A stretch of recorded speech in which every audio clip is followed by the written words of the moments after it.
On the night of February 17, 1906, the temperature in Fairwater Township, Minnesota, dropped to 7 degrees below zero. Winds moved in sharp gusts across the snow-covered plains surrounding Briar Glen Orphanage, a sprawling red brick facility built in 1921 at the edge of a frozen pine forest. The snow had not stopped for 2 days, and the east wing's windows, old, thin-glassed, rimmed in frost, let in the creaks and groans of winter as if the building itself were in pain. At exactly 2:14 in the morning, the fire alarm sounded. It was not a test. The bells rang loud and discordant, echoing off the tiled hallways and shaking the old radiator pipes in their casings. Within 90 seconds, 3 staff members were out of their beds and sprinting barefoot across the west corridor, robes flying behind them, their steps slapping against the cold linoleum. They expected smoke, panic, screaming, but what they found in the East Wing was far worse than chaos. They found silence. The fire alarm had been pulled just outside the nursery wing. Its handle hung slack. No flames, no smoke, no heat. The lights were still functioning, a sickly yellow cast from ceiling fixtures that buzzed faintly in the still air. There were 37 children in the nursery. Each of them lay in their assigned cot, each tucked neatly beneath brown hospital blankets, heads turned slightly toward the wall, arms either folded or placed across their chests. The room looked untouched, preserved in a perfect and unnatural stillness. No one was moving. Nurse Eleanor Caddell approached the nearest child, a 6-year-old girl named Grace Halpern. Her skin was cold, not cool, cold with the waxy firmness of a body, long absent of breath. Eleanor shook her gently, then harder. No response. She checked for a pulse and found none. Then she checked another child, and another. By 2:23 a.m., a second nurse had run from the building, vomiting into the snow before collapsing onto the gravel drive. A third fainted in the hallway. The children were dead, all 37 of them. The night staff called for help, but the snow made response time slow. Paramedics arrived at 2:58. 2 more doctors from the Fairwater Clinic came shortly after 3:20. The death certificates were filed before dawn. All children had died without apparent trauma in their sleep. No evidence of suffocation, no trace of gas leaks, no signs of physical harm. There were no toxins in the room. The heating system had been inspected just days before. Their bodies bore no marks, no bruises, not even the small abrasions one might expect from sleep movements or restless limbs. Their fingernails were clean, the bedding undisturbed. There was no visible indication that any of them had awakened. By 4:10 a.m., the final time of death had been logged. The cause was recorded on each certificate with the same clinical phrase, sudden asphyxia of undetermined origin. An internal memo added a single parenthetical note beside it, POS shared respiratory collapse event, environmental trigger unknown. No such event was ever found. The building was sealed, the nursery doors were locked, and Briar Glen Orphanage was closed the following year, under the official pretense of structural safety concerns. But within weeks, the story had already begun to unravel. Not publicly, never publicly. The press release was a single paragraph buried on page 11 of the local paper. The word tragedy was used once. The word investigation was never used at all. Yet in basements and archives and locked filing cabinets across Fairwater County, a second version of the story began to emerge, one that was never meant to be heard. Internal communications from the Department of Public Health referenced missing medical evaluations, doctor reassignment orders, and one unexplained withdrawal of state funding issued in January, 6 weeks before the event. The fire alarm, for example, had not been tested since 1963. Its wire was badly frayed. It shouldn't have functioned at all. But it did. It rang out clearly, urgently, as if it had been waiting. The panel showed it had been pulled manually, but no prints were found on the lever.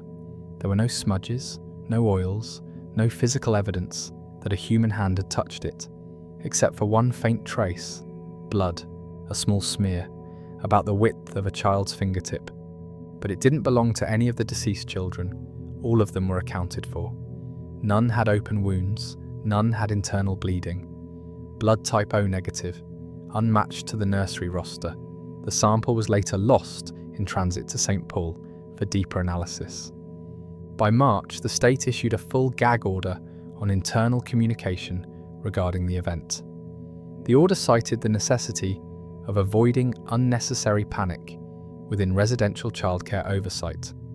The nurse who first responded, Eleanor Caddell, was placed on unpaid leave. She never returned to the medical field. In 1972, she relocated to rural Idaho. She never spoke publicly about what she saw that night. But in 1994, long after Briar Glen was shuttered and its grounds auctioned, her granddaughter found a sealed envelope tucked into the back of a book titled Neurological Emergence in Pediatric Sleep Disorders. The envelope was unmarked. Inside was a 7-page handwritten account of the night in question. Eleanor's handwriting was precise, faintly slanted, almost clinical in tone. But the language of the final paragraph diverged. She wrote, "I counted each of them again. I had to be sure. I counted 37. But I kept remembering the footprints. There were 38, one set smaller, still wet, leading away from the cots, not toward the alarm, away from it, toward the wall, and then nowhere." The footprint observation was not included in any official report. That same wall was later found to have an internal structural void. A crawl space had once run behind it, used decades earlier to house old copper piping and a maintenance shaft. The records show that the shaft had been sealed in 1948 during a major renovation, but blueprints from 1937 show a different layout, one with an accessible hatch just behind the nursery's north wall. When demolition began in 2009, the east wing was the last to be razed. Workers reported structural anomalies behind the plaster of the nursery wall, older materials inconsistent with the building's known renovation history. One construction supervisor described a section of brick that appeared newer, darker, and set with an adhesive no one could identify. Samples were taken, but never catalogued. What makes this story particularly chilling is that it wasn't driven by any act of violence, hatred, or disease. It wasn't the product of religious hysteria or cultic behaviour. It wasn't even the result of a malfunction. It was something worse, something systemic. The silence of bureaucracy, the willingness to bury anomalies because they cannot be easily explained. For decades, the case of the 37 children remained a ghost file, discussed in whispers among forensic pathologists and trauma consultants, rarely named outright. But when viewed not as a medical mystery, but as an institutional pattern, a historical artifact of policy, relocation, and silent programs, it begins to reveal a different kind of horror. Not immediate, not bloody, but persistent, methodical, and intentional. In 1975, a state audit of former orphanage facilities listed Briar Glen as demolished, non-operational, and of no remaining consequence. The phrase "no remaining consequence" was used 3 times in the same report. Yet to this day, no structure has ever been built on the old Briar Glen site. Developers have submitted plans 3 times between 1982 and 1997. Each project was halted, once due to soil contamination, once due to investor withdrawal, once for reasons that were never disclosed. The ground remains fenced. Weeds grow over the cement foundations. There is no marker, no plaque, no names. And yet visitors who pass through Fairwater Township still ask about it. Locals still point east when asked where the old orphanage stood. They never speak about what happened inside.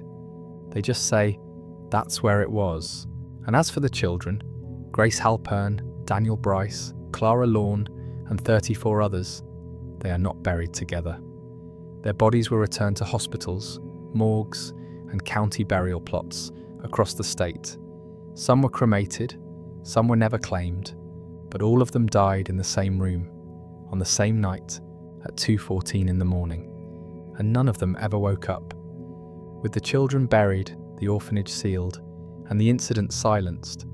The official narrative ended in 1966, but the true story, the one buried beneath silence and paperwork, was only beginning.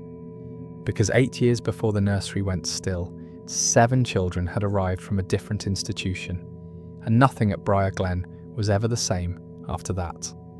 In the fall of 1958, Briar Glen Orphanage accepted 7 children from a facility most had already forgotten. The Coldwater Children's Infirmary, located 80 miles east near the Winoka wetlands, had closed that summer following what was publicly described as an administrative reorganization. The structure itself was condemned just weeks later, its records absorbed quietly by the Minnesota Department of Mental Hygiene. No headlines, no lawsuits, no public inquiry, only a brief one-line notice filed in the Fairwater Herald. Coldwater Infirmary transfers final residence. Of the 42 children registered at Coldwater that year, 7 were chosen for transfer to Briar Glen. Their files, still available in partial form through state archives, record their arrival on September 29, 1958. They were young, ranging in age from 2 to 5. Their names were not unusual, their appearances unremarkable. But the observations from staff, beginning almost immediately, pointed to something else, something wrong. Sister Miriam LeClaire, Briar Glen's director at the time, wrote in a private note to the supervising bishop that the presence of these children has altered the rhythm of the home. She described them as well-behaved and quiet, but it was not the sort of quiet that soothed a building. They did not cry, not when waking, not when scolded, not even when injured. They showed no separation anxiety, they did not speak to one another, and they never played. One nurse, Margaret Lyle, who had worked at Briar Glen since 1946, noted that their posture while seated was unusually rigid. Too still, she wrote in a memo from October 2nd, their spines don't relax, even when reading to them. When it came time for group meals, the Coldwater children ate in unison. Forks lifted at the same time, sips taken within seconds of each other. They did not look at their food, nor at the staff, nor at one another. Their eyes, when they focused at all, tended to drift toward corners. Medical records from their first month include unusually high resting pulse rates and consistent elevation in cortisol levels. 4 of the 7 had documented febrile seizures during infancy. All 7 had been diagnosed at Coldwater with early-stage expressive language delay. Their EEGs, though preserved only in partial scans, show a recurring pattern of high-amplitude, slow waves in the temporal lobe. The consulting neurologist at the time described it as sleep architecture anomalies, consistent with frequent disruption in delta cycles. None of these symptoms, in isolation, would have been considered alarming. Taken together, they should have prompted further observation. But by November, it was the other children who began to draw concern. Children in adjacent dormitories, those who had never been to Coldwater, who had no history of neurological illness, began to behave differently. There were reports of vivid night terrors, unusual bruising, instances of children sitting motionless for long stretches, eyes unfocused, unblinking. One child, a 4-year-old named Thomas Reed, was found curled in a fetal position beneath his cot, whispering phrases that did not correspond to any known language. The physician on call assumed a psychogenic cause and referred Thomas for evaluation. But before any appointment could be made, his symptoms stopped. He resumed normal speech within days. No further episodes were recorded, but the behaviours did not vanish. They shifted, child to child, wing to wing. By early December, several of the older children began wetting the bed for the first time. One girl, age 6, began pulling out her own hair during quiet time. Another boy was found standing in the hallway at night facing the corner for over 40 minutes, refusing to respond to questions or commands. There were no known physical connections between these children and the Coldwater transfers. They did not share rooms, they did not share toys. They were, in theory, separated entirely. But the changes came nonetheless. In January of 1959, Nurse Lyle, who had served under 3 different directors, submitted her resignation. In her handwritten statement, she cited persistent auditory phenomena during night shifts and an unidentifiable tension in the nursery air. Her resignation was accepted, but her exit interview was never conducted. The form remains blank in the official archive. What makes this particular chapter so significant is not the presence of a dramatic incident. There was no fire, no death, no open violence. Nothing occurred that would merit outside investigation. What makes it terrifying is how normal it all appeared on the surface. A few troubled children, a few concerned staff, a few medical anomalies tucked into charts that would never be revisited. The system did what systems do. It smoothed the narrative. One of the Coldwater children, identified in later records as EC, was described by the night janitor as always awake, no matter the hour. He claimed the child would sit upright in bed through the entire night, eyes fixed on the doorway. When asked why she never slept, she responded once, "We don't close our eyes unless they do." The janitor was replaced the following month. His statement was not preserved. What unfolded during the remainder of 1959 cannot be fully understood without recognizing what began here. It was not a single event that triggered the horror at Briar Glen. It was a transfer, 7 children, a simple intake form, a quiet arrival. This is how it begins, not with screams, but with silence. And from that silence came something else, something that did not belong in any orphanage. Because from that point forward, no child who entered the nursery wing would ever sleep quite the same way again.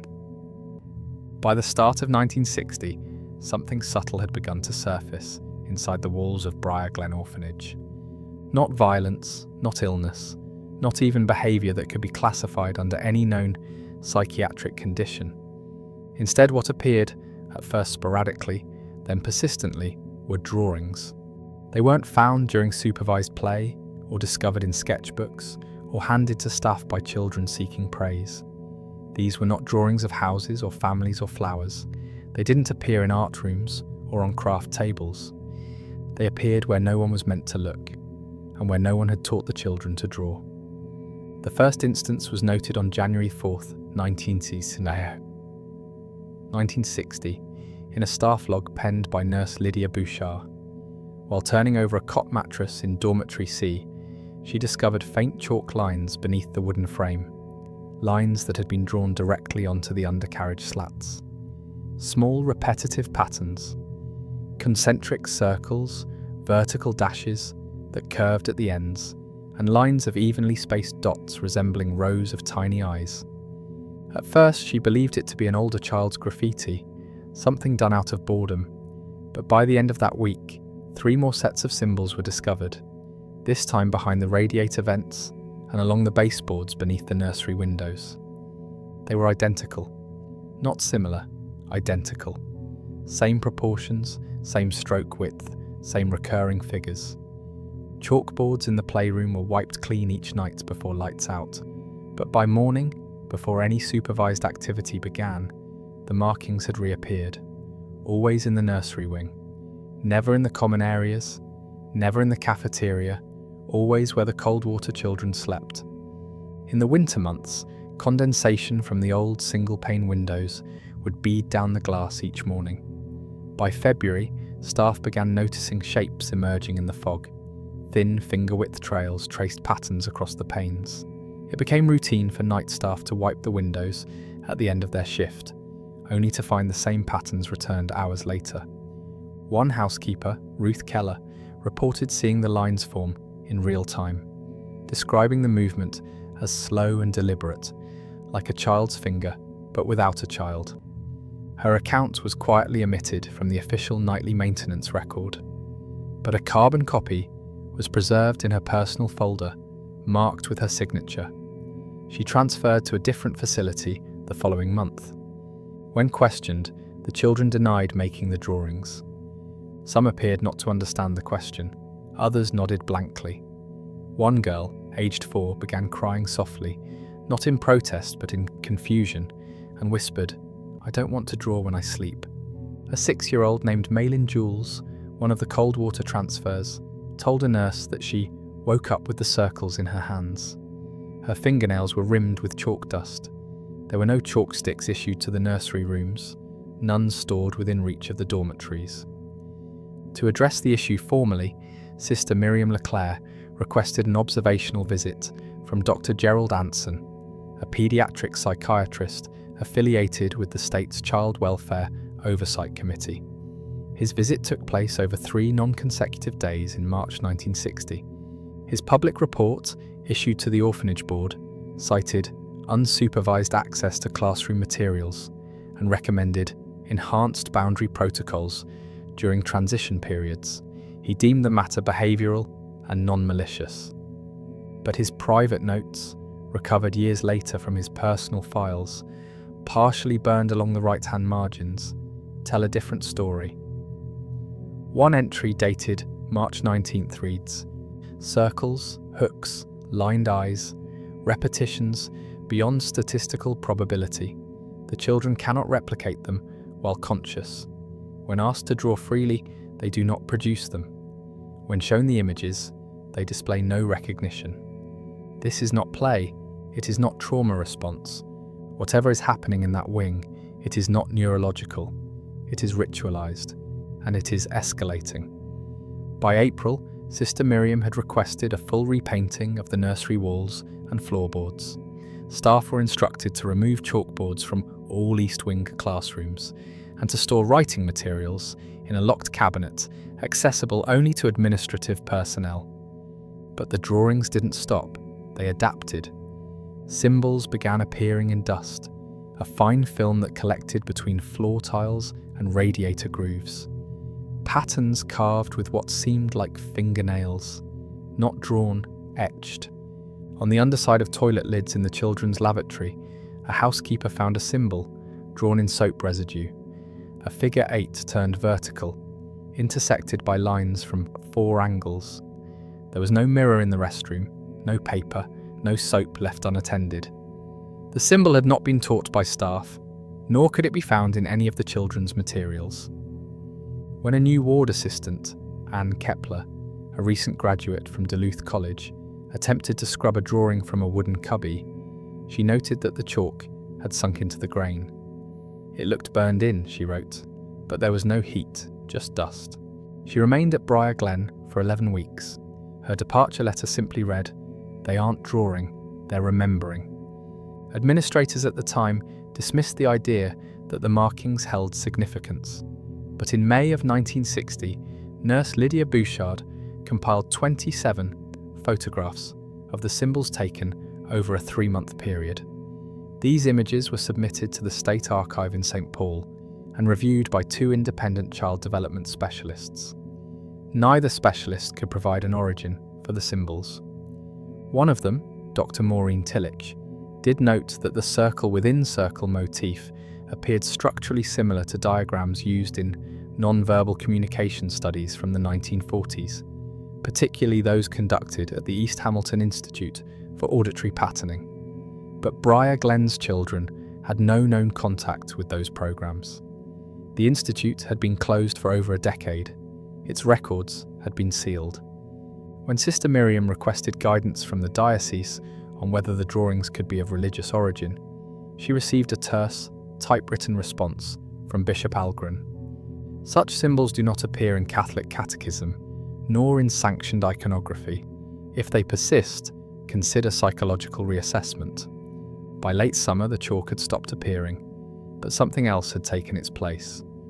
Children began whispering in pairs, not talking, whispering, with no prompt, no reason, and always using a cadence that mimicked counting. 4 syllables, pause, then 3, over and over. When asked what they were saying, most children could not recall.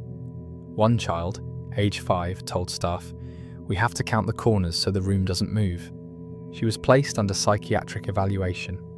Her preliminary report flagged a possible diagnosis of schizotypal behaviour, but the condition was later ruled out when her symptoms vanished after reassignment to a different dormitory. The drawings never extended to that new dorm. What makes this period in Briar Glen's history so chilling is not simply the imagery itself, but the fact that no adult could identify a single moment of its creation. No one witnessed the children drawing.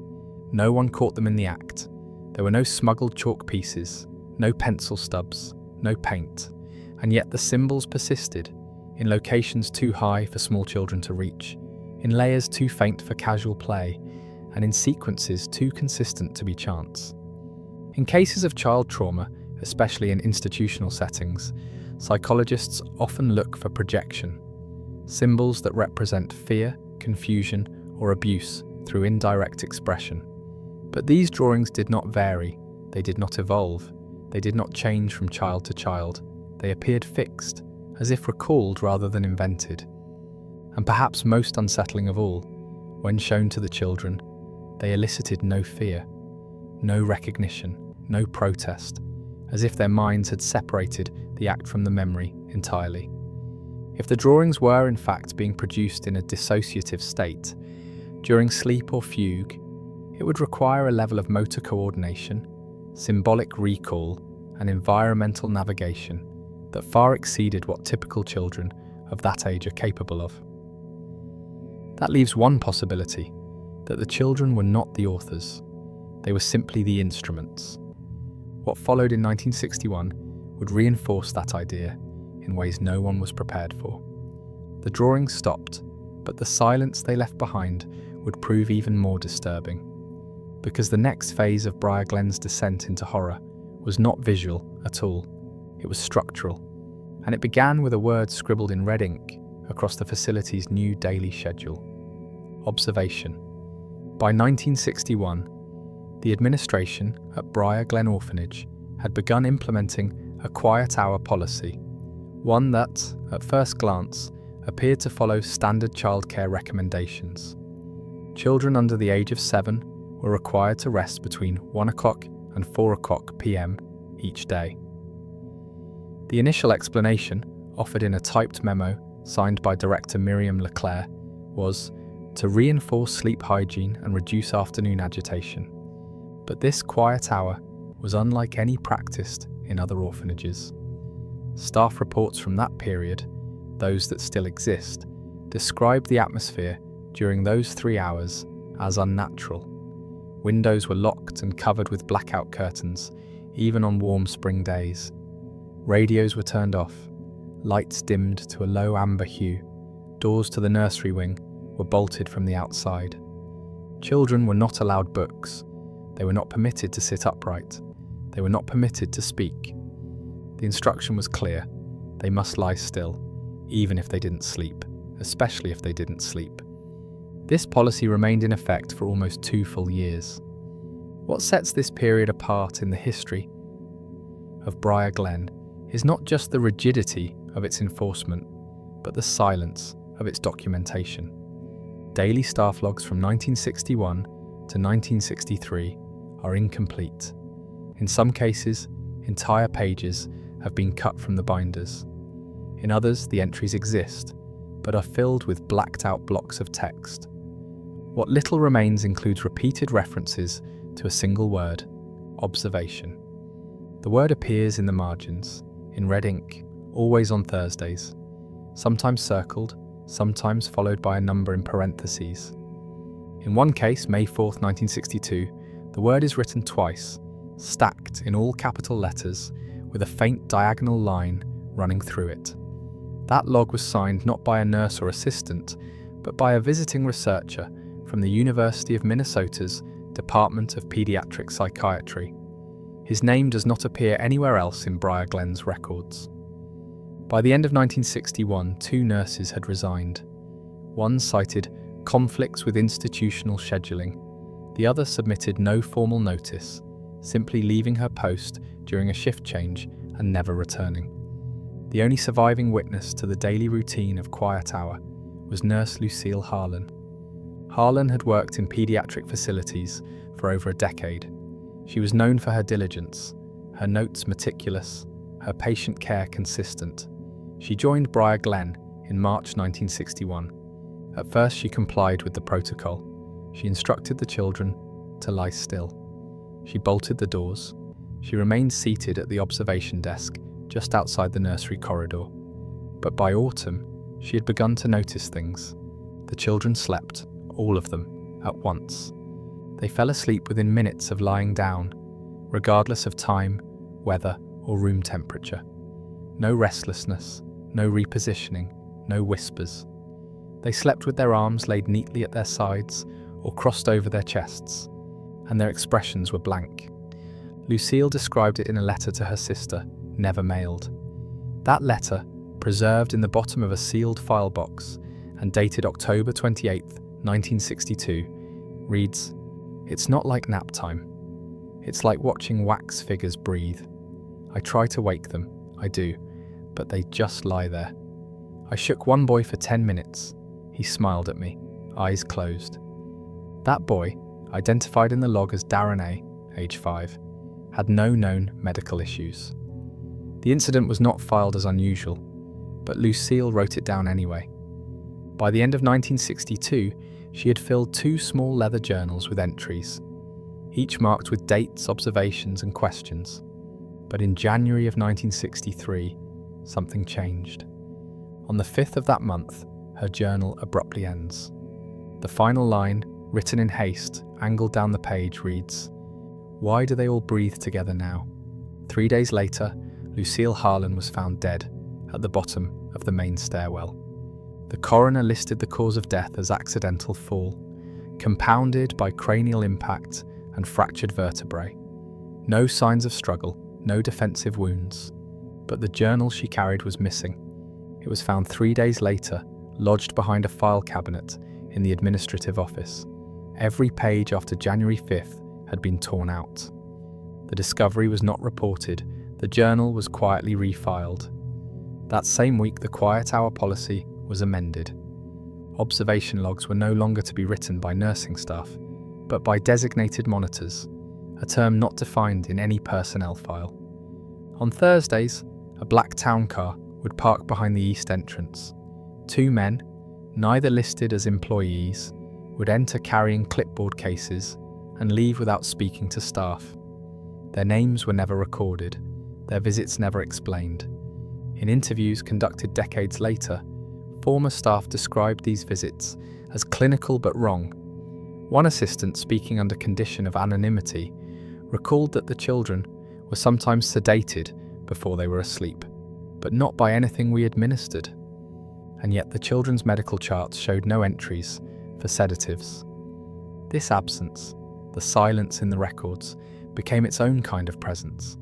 There were no incident reports, no health concerns, no complaints, just a growing, ever-deepening quiet. Some children began developing pressure sores from lying too still. Others were found with abrasions on their knuckles, too small to be visible at a glance, but consistent with involuntary muscle spasms. A few would wake with faint bruising across their temples. No swelling, no bleeding, just an indistinct pressure pattern, like something resting across their foreheads. None of it was recorded. At the end of each week, the logs would be collected and walked upstairs to the administrative office, where they were catalogued and sealed. Only a handful survived the fireproofing transition of 1965, when Briar Glen attempted to convert all paper records to microfiche. One of the few that did survive, a single report from May 1962, contains the following annotation in the lower margin. Subject A7 initiated brief verbalization during rest cycle. Phrase unintelligible, tone melodic. That entry is unsigned. There is no known subject A7 in Briar Glen's population logs. A melodic verbalization during sleep is not a documented pediatric behavior. What makes this chapter of the Briar Glen timeline so deeply disturbing is not simply the implication of outside monitoring, nor the clinical detachment with which the policy was enforced. It is the sense that something was being studied, not treated and not corrected, observed, as if the children were not patients, not residents, but instruments.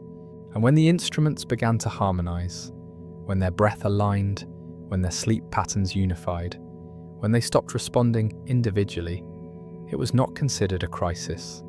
It was noted, documented, redacted. By mid-1963, the 3-hour quiet block was reduced by 30 minutes. Not to lessen strain, but to allow time for pre- and post-observation data to be compiled. Children were moved into tighter groups. Beds were rearranged to form radial configurations with heads pointed inward. The reasoning given was space optimization. But there was no shortage of space at Briar Glen. Dormitory E had been empty since 1959. The true reason, buried in a sealed grant application filed with the Minnesota Children's Behavioral Research Fund, is found in a single phrase. Subject alignment phase deemed successful. Prepare for integration protocol. No child at Briar Glen was ever identified as a research subject in public documentation. No grant was ever disclosed to the parents of temporary residents, and no staff member who remained beyond 1963 ever spoke publicly about what they witnessed, because by then it was already too late to intervene. The children had changed. The silence was not a condition, it was a result of something done or something opened, and the pattern had begun to spread because in the weeks that followed, even staff began forgetting their dreams. For the first time since its founding, the orphanage's daily prayer service was discontinued. Sister Miriam never offered an explanation, only a phrase spoken quietly during a morning staff meeting in June. Let them sleep, it's what they want. With the journals buried, the staff turning over, and outside oversight reduced, the nursery wing was no longer a ward, it was a chamber, and in it the sound of breathing could be heard, slow, collective, even, long before the children had fallen asleep. What followed, beginning in late 1964, would make even the silence feel safe by comparison, because the bodies had not yet started to fall, but the minds had already begun to collapse. In early February of 1964, the children at Briar Glen Orphanage began falling to the floor in silence. There was no warning, no fever, no prior symptoms. They would simply stop. A song left unfinished, a toy dropped mid-reach, a sentence suspended, mouth still open. And then they would collapse, slowly, without resistance, as though the strings holding them upright had been cut from above. The first documented episode occurred at 10:17 a.m. on February 3rd. A 6-year-old boy named Robert Mason froze during recess. He was running, mid-stride, when he suddenly stopped, his arms limp at his sides, his mouth hung partially open, his pupils dilated. Then, without a sound, he tipped backward onto the grass. There was no convulsion, no stiffness. He didn't thrash or foam at the mouth. His body didn't tremble, he just folded. He was unconscious for 11 minutes. When he woke, he could not recall anything beyond the second verse of the song he'd been singing. Row, row, row your boat. The school nurse logged it as a fainting spell, possibly due to exhaustion. But over the next 2 weeks, 4 more children experienced similar episodes. Each case occurred mid-speech or mid-movement. Each child collapsed gently, limbs loose, facial muscles slack. There were no signs of seizure in the traditional sense. EEGs came back inconclusive. Blood panels showed only a mild drop in oxygen saturation. No toxins, no pathogens, no discernible pattern in diet, environment or activity. And notably, none of the afflicted children were part of the original cold water transfer group. All of them were born and raised at Briar Glen. By the end of March, the events could no longer be classified as isolated. 7 children had now experienced at least one episode. 3 had experienced multiple. Staff began to document what they called suspension events. Not seizures, not faints, suspensions. The word appeared in internal logs, never in public-facing documents.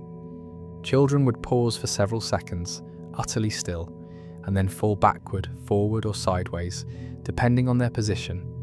In 2 instances, they didn't fall at all. They simply froze in place. One girl remained standing, eyes open, knees slightly bent, holding a toy for over 5 minutes before slowly lowering herself to the floor. The Briar Glen Infirmary, lacking sufficient expertise, referred 2 of the more severe cases to St. Hildegard's Pediatric Hospital in Duluth. The first was Anna Bellamy, age 7. She had experienced 4 episodes in 1 week. The final event occurred while she was in the lavatory. Staff found her kneeling on the tiled floor, arms limp at her sides, forehead pressed against the cold porcelain of the stall wall. Her eyes were wide open, unmoving. She was admitted to St. Hildegard's on April the 2nd. She died 42 hours later. The cause of death was listed as acute laryngeal trauma due to internal rupture, consistent with self-inflicted stress injury. But the nature of the injury suggested something else. Anna had clawed the inside of her own throat. There were fingernail lacerations from the uvula to the lower pharynx. No tools, no foreign objects, just her own fingers. She was found in her hospital bed, jaw locked open, dried blood at the corners of her mouth. Her hands were stiff, her fingers broken at the first knuckle. No staff had witnessed the episode. Her monitor had shown no changes until the final moment, when her heart rate spiked for 3 seconds and then stopped entirely. The second child, Malcolm Renault, was admitted 2 days later. Malcolm was 6. His seizures were shorter, never lasting more than 90 seconds, but after each episode, he became increasingly withdrawn. He stopped speaking, he stopped playing. He developed a fixation with floors, pressing his ear to them, whispering beneath his breath. He was found unresponsive in his hospital bed 36 hours after arrival. The phrase "no signs of external trauma" appears in his autopsy, but that's not entirely accurate. Embedded in the fibres of his hospital-issued pillowcase, clearly visible under angled light, were faint indentations, traced by a single fingertip. They sing from the floor. Hospital staff did not know what it meant. The pillowcase was discarded. The phrase was not mentioned in the coroner's final report. Following the deaths of Anna and Malcolm, Briar Glen ceased all outside referrals. In a memo dated April 17, 1964, Director Miriam Leclerc issued a statement to her staff. All future episodes are to be documented internally and addressed through in-house protocol. No further children are to be transferred unless expressly authorised through diocesan channels. The phrase in-house protocol is never defined. What followed was a tightening. Doors locked earlier, activities shortened, shared spaces cleared out by 3:00 p.m. each day. The infirmary was expanded into the East Reading Room. Observation sheets replaced behavioural logs. The episodes, meanwhile, continued. By mid-May, 14 children had been affected. In one particularly disturbing case, a boy named Terence Bly collapsed mid-lunch. When staff lifted him, they found his hands folded neatly over his stomach, an action they could not explain. No child would assume that position naturally, and yet his limbs were completely relaxed. One nurse described the motion as postural memory without intent. That phrase would reappear later in a sealed research note submitted anonymously to the Minnesota Child Behavior Registry. No name, no date, just a 6-page typed summary. The paper's final paragraph reads, "There is a synchrony forming in their physical regression, an unconscious alignment of posture, breath rate, and ocular fixation. This is not a communicable disease, it is a learned response without a teacher." Outside specialists were no longer consulted. Within Briar Glen, the prevailing attitude was containment. Not investigation, not treatment, just isolation. Staff were instructed to use a neutral tone when documenting incidents. Terms like collapse or seizure were discouraged. Instead, they were to log episodes of dormancy. Children exhibiting signs were separated from group play and placed in private restrooms, each fitted with soft floors, ceiling-mounted observation mirrors, and door locks accessible only from the outside. The word seclusion was never used in writing, but that's what it was. Over time, the episodes began to follow a rhythm, always in the afternoon, never during sleep, never during meals unless in open spaces, and never, under any circumstance, within the presence of the original Coldwater children. That distinction held. The cold water group remained untouched, unaffected. They did not speak of the seizures. They did not react when other children collapsed. In one recorded instance, 2 children fell within feet of them. The cold water children kept playing, quietly, deliberately. One staff member, a nurse named Jeanette Reeve, later wrote in a private letter, "It's like they don't see it happen. Or worse, they do, and they don't care." Her letter was intercepted by administration. She was terminated without notice. The letter, however, was preserved by her cousin, a schoolteacher in Fairwater, and later provided to an independent journalist in the 1990s. That letter now resides in a private archive under restricted access. What makes the seizures so deeply unsettling is not just their presentation, but their precision. They occurred without noise, without panic, without any sign of struggle. They were not contagious, not psychological, not as if the children were being called into silence one by one. And the ones left standing were not alarmed, because they already knew the steps, because they had already practiced. What followed in the final months of 1964 was a shift in tone throughout the orphanage. Not fear, something colder, resignation.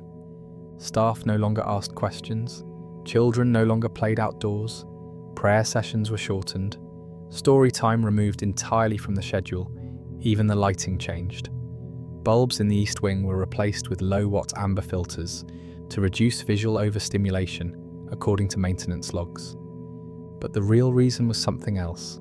Children had begun reacting to shadows, not screaming, not running, just flinching, sharply, when shapes crossed the floor beneath them. There were no known cases of photophobia among the population, no signs of hallucination, and yet the behaviour persisted. They watched the floors, they listened, and they waited. Because by then, something had shifted beneath the surface, beneath the linoleum, the floorboards, the foundations. It wasn't a presence, it was a pattern, and it would culminate 2 years later, on a February night, when 37 children would lie down at the same time, without command, without protest, and never rise again. But that event, as horrifying as it was, did not emerge from nowhere. It was rehearsed, not in darkness, not in secrecy, but in daylight, on playgrounds, in lunchrooms, in rec halls, in full view of adults who could not admit what they were seeing. Not because they didn't believe it, but because they understood exactly what it meant. The last full day of life inside Briar Glen Orphanage began without incident. February 16, 1906 was a Wednesday. Overcast skies, barometric pressure falling. The temperature hovered just above freezing, hovering between grey sleet and wet snow. The kind of late winter day that blurred into routine in northern Minnesota. That morning, the children in the nursery wing rose at their usual time, 6:30 a.m. Breakfast was served by 7:15. The menu: oatmeal, canned peaches, half toast with butter. Nurse records show nothing irregular in their behaviour. They ate quietly. They moved with practiced efficiency. Their teeth were brushed. Their beds were made. But by late afternoon, something had changed. At 3:08 p.m, nurse assistant Helen Moore entered the corridor outside the nursery dormitory and stopped. The hallway was filled with a low hum. It wasn't loud. It wasn't musical. There were no words. Just a tone, steady, sustained, human but somehow flattened of all inflection. It came from the children. Moore would later describe the sound as not in the air, but in the walls. She said the floor seemed to vibrate slightly underfoot. Not a tremor, not structural, more like pressure. When she opened the door to the nursery corridor, she found 17 children standing outside their cots, facing the same direction. Their heads slightly tilted, their mouths partially open. They were humming. Every child matched the same pitch, same breath, same duration. No one looked at each other, no one blinked. At first, Moore assumed a group activity had gotten out of hand, but as she stepped inside, she felt a wave of nausea. Her knees buckled. She staggered back, gripped the doorframe, and vomited onto the floor. Behind her, another staff member, dietary coordinator Ruth Carson, collapsed outright. She had not touched the children, had not spoken. She simply fell. No one called for help. There was no panic, just an overwhelming feeling of wrongness, as if the center of the building had shifted. Moore fled the hallway. She ran down the west corridor, up the back stairwell, and into the administrative quarters, where she found Sister Miriam Leclerc seated at her desk. It was 3:22 p.m. Moore's hands were trembling. Her shoes were stained. She had trouble forming sentences. Sister Miriam stood, said nothing, and followed her. They returned to the nursery wing at 3:45 p.m. By then, the hallway was quiet again. The children were in bed, all of them, their heads resting on their pillows, eyes closed, hands folded neatly on their chests. No one had put them there. No one had been seen walking them back inside, but they were all in perfect order. Sister Miriam stood in the doorway for nearly a minute, saying nothing. Then she turned to Helen Moore and gave a single order: sedate them. The instruction was not documented in any official record, but a letter, written 3 weeks later by Briar Glen board member Dr. Ellison Fielding, confirms that chemical restraint was authorized on site by administrative discretion the night prior to the February incident. The nature of the sedatives is still unknown. Inventory logs from that month were later found to be incomplete. Standard doses of chloral hydrate were used routinely at Briar Glen for sleep disturbances, but in this case the timing and dosage remain unclear. By 6:00 p.m, the wing had fallen into an unnatural stillness. One of the junior staff members, Sylvia Parkins, later wrote in a sealed statement, "It wasn't just quiet, it was staged.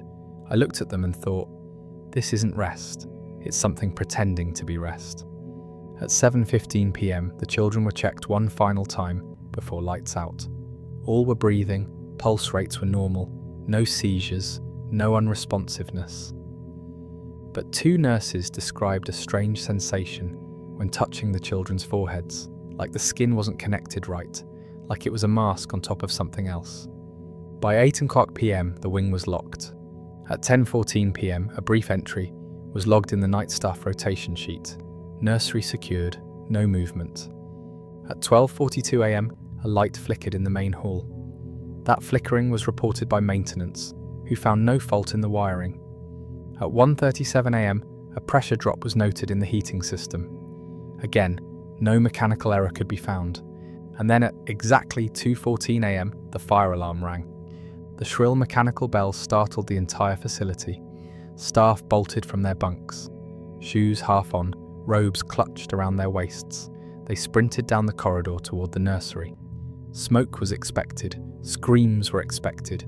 Instead, they found Julia standing in the hallway, her body soaked in sweat, barefoot, her palms bleeding where skin had split open across her lifelines. Julia had not spoken in 3 years. She had arrived at Briar Glen in 1963 after her mother's death. Diagnosed with selective mutism, she communicated only through gestures. But she had pulled the alarm, and she was mouthing something, over and over, soundlessly, a single word. "Stop!" She collapsed seconds later. Her hands had pressed the fire lever so hard, the metal had dented beneath her fingers. The skin at the base of her thumbs was torn. Her nails cracked. She was taken to the infirmary, sedated and restrained. Her vitals were stable. She would remain catatonic for 6 days. But inside the nursery, there was nothing to save. Every child lay in bed exactly as they had hours earlier. No one had moved. There were no signs of panic, no attempts to run, no cries, no scratches, no blood. They were dead, arms folded, eyes closed, still. Every single child in the nursery wing, 37 in total. The post-mortem reports listed the time of death as between 1:58 and 2:07 a.m. All bodies presented with normal surface temperatures. Rigor had not yet set in. The cause of death, sudden asphyxia of undetermined origin. There were no signs of suffocation, no fluid in the lungs, no obstruction in the airways. Oxygen levels were consistent with a rapid, complete cessation of autonomic respiration. But the diaphragm muscles showed no signs of distress, as if breath had simply stopped being required. One physician, speaking in confidence to a colleague, described it as the cleanest mass death I've ever seen. The only sound that lingered in the hallway that night came not from the children, but from the pipes, a low hum, faint, mechanical, intermittent. It was dismissed as pressure release from the fire alarm system, but one engineer noted something odd. The sound was not uniform. It pulsed, 4 counts, then 3. The same cadence that had once been whispered by children during quiet hour. After 4:00 a.m, the bodies were removed. Julia remained in a coma. The nursery wing was locked, and for the rest of that day, not a single administrator filed a statement with the county. The official report would not be issued until 2 weeks later, and even then, it offered no theory. Just a date, a time, a body count, no mention of the humming, no mention of the sedation, no mention of the girl who pulled the alarm. What makes this event more than a tragedy is not its scale, it's its precision. There was no chaos, no evidence of struggle, no fingerprints on the lever, except Julia's. No trace of smoke, no poisonous air, no mass hysteria. Just children. Still, as if arranged, as if placed gently by a hand that knew exactly what it was doing. Because this didn't begin on February 16th, and it didn't begin in 1966. It began years earlier, with 7 children who had come from somewhere else, who never cried, who never blinked when the others fell, who had learned how to be still, and who had taught the others how to follow. In the summer of 1971, 5 years after the tragedy, at Briar Glen Orphanage, an unmarked envelope arrived at the Minnesota Department of Health. It bore no return address. It was postmarked from Duluth, but the stamps were older, pre-1965 issue, and the typewritten label used an outdated county code, no longer in circulation. Inside were 24 pages of carbon-copied documentation, medical intake forms, transfer logs, early developmental assessments, all dated between 1956 and 1958. The documents originated from the Coldwater Children's Infirmary, and they detailed, in chilling specificity, the origin of 7 children, each of whom would be transferred to Briar Glen in the fall of 1958. The very same children who would never speak of where they had come from. The very same children who would never cry. Each file contained clinical intake assessments, but unlike standard orphanage records, these were not written by social workers or intake nurses. They were authored by psychiatric researchers using language more akin to experimental notation than child welfare procedure. Each child had been assigned a code, A071 through A077. Each form bore a stamp at the top margin. Project Bellwether, Cohort 2B. Bellwether. The word appears nowhere in state educational funding logs. It does not appear in Coldwater's public charter. It is not indexed in any federally distributed pediatric research archive. But according to the envelope's contents, Project Bellwether was a joint study administered under the auspices of the US Department of Mental Hygiene. Its purpose? Behavioral pattern induction via auditory frequency. Arrays in nonverbal minors, ages 2 to 6. In simpler terms, training children to respond in unison to sound. The method, as described in a secondary briefing note within the envelope, involves something called cohesive frequency blocks, a series of precisely timed sonic pulses delivered during sleep. These tones were not musical, they were not messages, they were designed to bypass conscious awareness entirely, embedded between sleep stages, targeting pre-linguistic reflexes and auditory response pathways. The goal, according to the briefing, was to determine whether synchronized obedience could be conditioned without instruction. The document stated, "The subject is not taught behavior, the subject aligns to it." Each child underwent nightly sessions between the hours of 2:00 a.m. and 5:00 a.m. The sessions were administered through transducer panels installed behind the children's cots. No headphones, no visible machinery, no wires. Everything was built into the walls. One evaluation note from January 1957 describes a child who, upon waking, began to mirror the breathing patterns of another child across the room, without visual contact. Another note reports a coordinated eye movement sequence across 5 subjects within a 30-second interval, following tone exposure. There are no names listed as primary investigators on these forms, but one name does appear, handwritten in the margin of a lab monitoring sheet: Dr. Owen Vennick. Vennick had worked as a neurological researcher for a short time in the early 1950s. He had published one paper on early behavioural reflex disruption in institutional infants. He disappeared from public record in 1959. The envelope, discovered in 1971, contained no mention of where he had gone. But 2 years after its arrival, a separate letter surfaced in the possession of a retired archivist from the University of Minnesota. The letter was dated July 2nd, 1960. Typed on Department of Mental Hygiene letterhead, it read, "In light of irregularities in the Bellwether Cohort 2B behavioural matrix, Dr. Owen Vennick has been placed on indefinite administrative leave. Authorization for Cohort 2B subject transfers approved. Facilities advised to cease further inquiry." It was signed only with initials, but the implication was clear. The 7 children, transferred from Coldwater to Briar Glen, had not simply been relocated for care. They had been redistributed for containment. None of the Coldwater documents appear in Briar Glen's intake records. Their files were rewritten, their medical histories redacted. Not a single page in Briar Glen's archive mentions Project Bellwether. Not one file includes a reference to sonic exposure. And yet what unfolded inside Briar Glen over the next 8 years followed the logic of the project exactly. Children aligning breath, children freezing mid-movement, children falling in sequence, and finally children dying, together, without resistance, without fear, without a sound. One of the doctors who reviewed the Coldwater files for the Department of Health, an internist named Dr. Glenn Harper, later gave an off-the-record interview to a reporter from the Minneapolis Tribune. The journalist, who was compiling a retrospective on Coldwater's closure, quoted him anonymously. The quote read, "They weren't trying to cure anything. They weren't observing disease. They were measuring silence.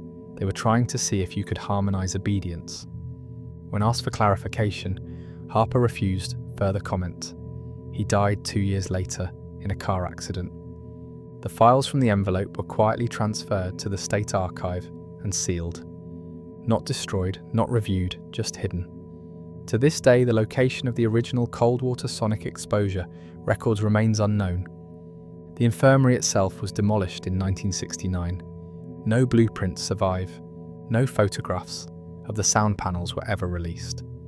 What makes this phase of the story more horrifying than any single death at Briar Glen is the cold, clinical logic behind it.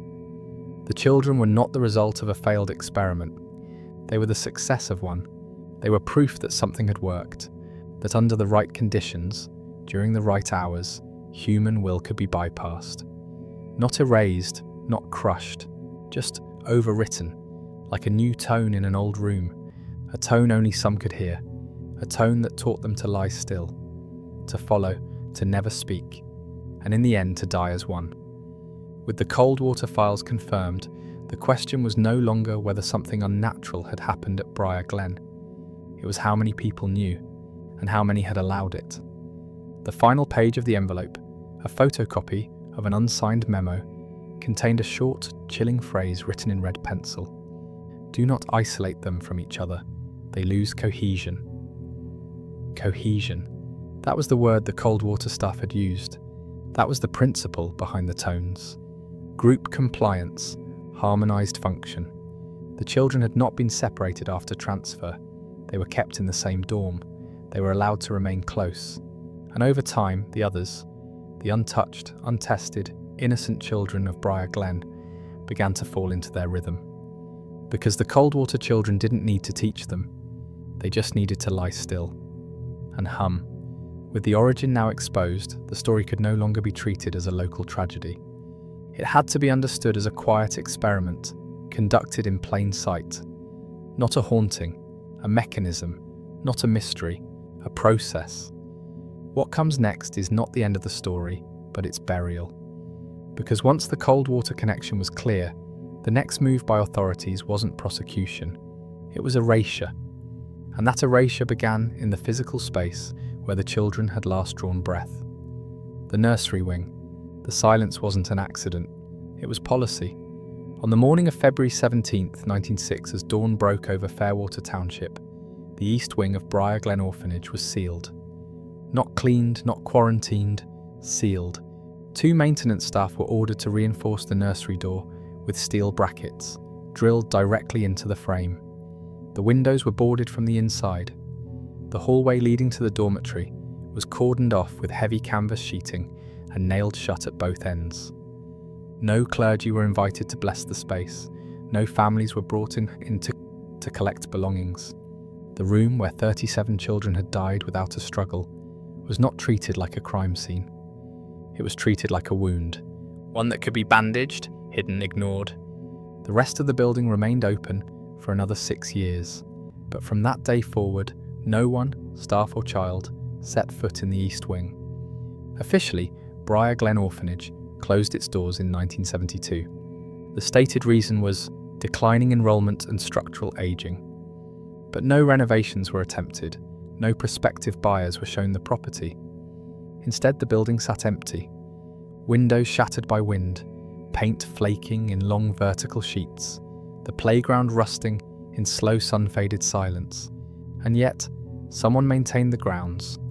Not regularly, not publicly, but carefully. Lawns were trimmed once or twice a year. Snow was cleared from the front walkway in winters when snowfall was unusually heavy. A single porch light remained lit above the west entrance, even after the power was supposed to have been shut off in 1974. City utility records show that electricity to the property was never officially disconnected. But no one could say who paid the bill. There was no listed account holder after 1973. For 15 years, the site remained untouched until the night of August 3rd, 1987. 3 local teenagers, names withheld from public record, broke into the building through a loose basement vent. They brought a flashlight, a crowbar, and a VHS camcorder. The goal, according to one of them in a later interview, was just to see if it felt haunted. The footage they captured ran for just under a minute, 43 seconds of handheld video, jittering through dust-coated corridors and collapsing drywall. But in that brief span, the camera rounds a corner, turns down the east hallway, and focuses on the door to the nursery. It was still sealed. The metal brackets were rusted but intact. The hinges had been bolted from the outside. The doorknob had been removed. And in the background of the footage, just barely audible beneath the static, a hum. Low, slow, almost melodic. When the tape was submitted anonymously to local news in '92, experts dismissed the sound as analog degradation. But audio technicians noted that the waveform of the hum was oddly consistent. It did not fluctuate like standard tape noise. Instead, it repeated every 3.2 seconds. Exactly.